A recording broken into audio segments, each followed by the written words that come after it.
Halo teman-teman, what's up? Kali ini saya ingin berbagi informasi mengenai saham yang menurut saya sudah cukup murah, yang menurut saya juga layak untuk dikoleksi teman-teman. Oke, langsung kita lihat saham apa. Ini teman-teman, saham dari perbankan Bank CMB Niaga. Di sini kalau kita lihat histori harganya 5 tahun ke belakang, itu Bank CMB pernah mencapai 1490 atau kita anggap aja 1500. Sedangkan di tahun sekarang 2021 ini, khususnya 2020 itu dia mengalami penurunan dan sekarang mencapai harga 1005. Itu berarti dibandingkan tahun 2018 yang lalu itu dia mengalami penurunan sekitar 50%. Hal ini berbanding terbalik dengan pencapaian dari bank ini teman-teman. Kita lihat profil dari perusahaan ini. Perusahaan ini listing date atau effective date-nya kita lihat di sini teman-teman. 89 itu sekitar 31 tahun yang lalu atau 32 tahun yang lalu gitu ya. Kemudian kepemilikan juga 90% dimiliki oleh CMB Group, kemudian masyarakat hanya 7%. Jadi perusahaan ini beneran dikelola oleh perusahaan itu sendiri teman-teman. Jadi sangat aman. Berbeda dengan pabrik perusahaan emiten NV itu yang sekarang udah dimiliki masyarakat sampai 90%. Itu saham busuk nih, niatnya jualan saham perusahaan di bursa saham.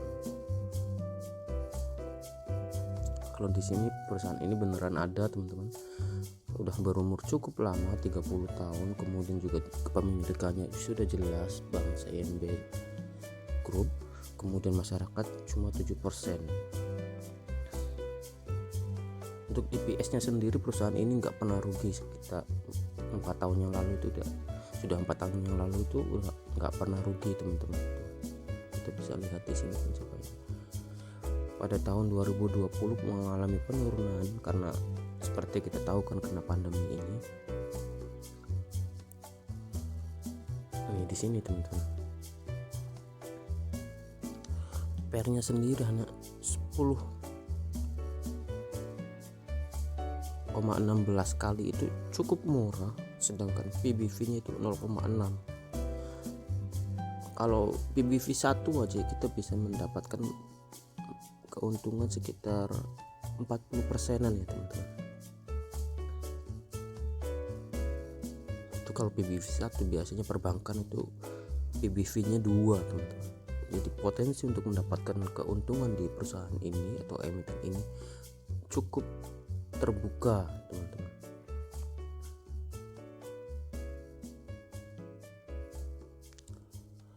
Dari finansial kita lihat dari revenue sendiri itu perusahaan ini cukup bagus teman-teman. Dia berhasil menjaga revenue di atas 19,8 pada tahun 2019 sampai 2015 ya. Kemudian mengalami penurunan 2020 berada di sekitaran 16 triliun kurang lebih ya. Tapi asetnya ini teman-teman, kita lihat dari tahun 2015 sampai 2020 itu selalu meningkat. Sedangkan liabilitasnya itu berhasil terjaga dengan baik, tidak mengalami peningkatan yang signifikan.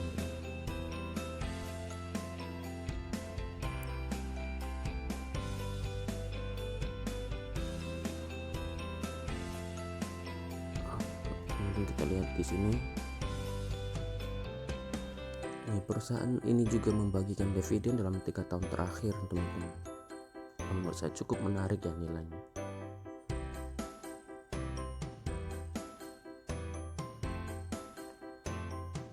Kembali ke revenue. Dari harga yang ditawarkan mengalami penurunan sedemikian rupa ini, sedangkan revenue, kemudian total aset, kemudian pendapatan, profit marginnya dan lain sebagainya itu kan mengalami peningkatan yang cukup menarik ya. Hal itu bertolak belakang dengan harga yang ditawarkan saat sekarang, cuma Rp1.005. Kalau misalkan harganya nanti naik kembali ke harga 2018, itu minimal kita akan memperoleh keuntungan itu sekitar 50% teman-teman. Jadi ini adalah penawaran menarik dari bank ini dan layak untuk dikoleksi teman-teman. Kalau teman-teman beli, lebih baik sekarang ya. Kalau menurut saya, soalnya ini pasti naik lah, saya yakin.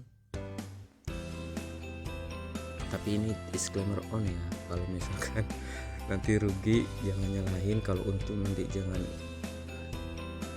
kalau untung jangan diem-diem aja. Tapi ya kadang orang itu kalau untung diem-diem aja gitu kan, pas rugi nyalahin orang, nggak gitu ya, nggak boleh gitu.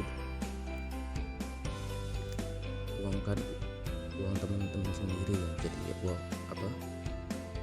teman-teman harus bertanggung jawab sendiri terhadap keputusan yang teman ambil gitu. Saya hanya merekomendasikan suatu emiten atau perusahaan yang menurut saya cukup menarik harganya gitu, yang saya nilai itu akan memperoleh atau memiliki potensi keuntungan di dalamnya gitu teman-teman. Oke, sekian saja informasi dari saya atau share dari saya. Kurang lebihnya saya mohon maaf teman-teman. See you.